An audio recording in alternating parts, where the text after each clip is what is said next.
নমস্কার, আরও একটা গুরুত্বপূর্ণ ইনফরমেটিভ ভিডিও নিয়ে চলে এলাম। আপনারা দেখছেন আপনাদেরই প্রিয় বিশ্বস্ত চ্যানেল।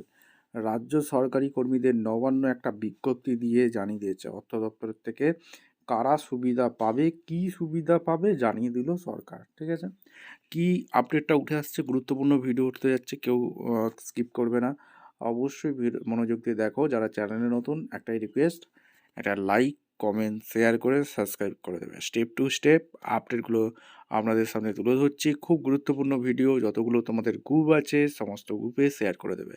ঠিক আছে, স্টেপ টু স্টেপ আপডেট দেখাচ্ছি। ডিএ বেতন কমিশনের টানাপড়েনের মধ্যেই রাজ্য সরকারি কর্মচারী ও পেনশনভোগীদের জন্য একটা আপডেট আছে। স্বস্তির খবর দিলেন নবান্ন। চিকিৎসা সংক্রান্ত সুবিধা যাতে বন্ধ না হয় সেই কথা মাথায় রেখেই পশ্চিমবঙ্গ স্বাস্থ্য প্রকল্পের নামে নথিভুক্ত করার সময়সীমা আরও এক দফা বাড়ানোর সিদ্ধান্ত নিল রাজ্য সরকার। এই নির্দেশিকা প্রকাশ করেছে পশ্চিমবঙ্গ অর্থ দপ্তর। কী নিয়ে নির্দেশিকা নবান্নের?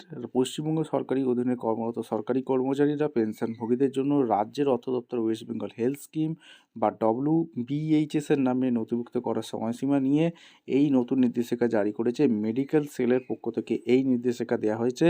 নতুন এই নির্দেশিকার বহু কর্মী অবসরপ্রাপ্ত ব্যক্তির দীর্ঘদিনের দুশ্চিন্তা অনেকটাই কমবে বলে মনে করছে প্রশাসন।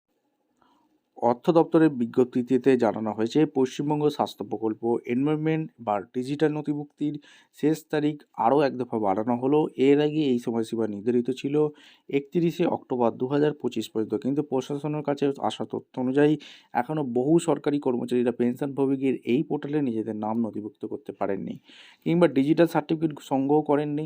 সেই কারণে সময়সীমা বাড়িয়ে 31শে জানুয়ারি 2026 করা হয়েছে।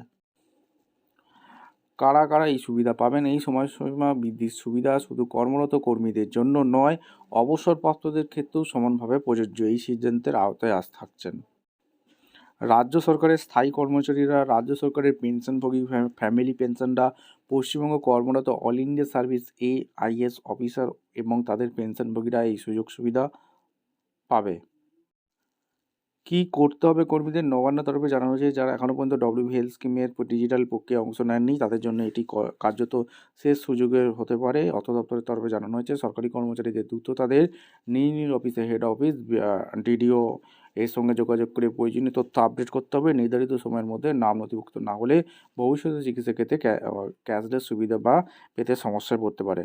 ভিডিওটা ইনফরমেটিভ মনে হলো আমাদের চ্যানেল ফার্স্ট টাইমে থাকলে চ্যানেলটাকে সাবস্ক্রাইব করে বেল আইকনটা টিপে রাখতে হবে লেটেস্ট নিউ নোটিফিকেশন পাওয়ার জন্য। দেখা হচ্ছে কোনো পরবর্তী ভিডিও নিয়ে। ধন্যবাদ।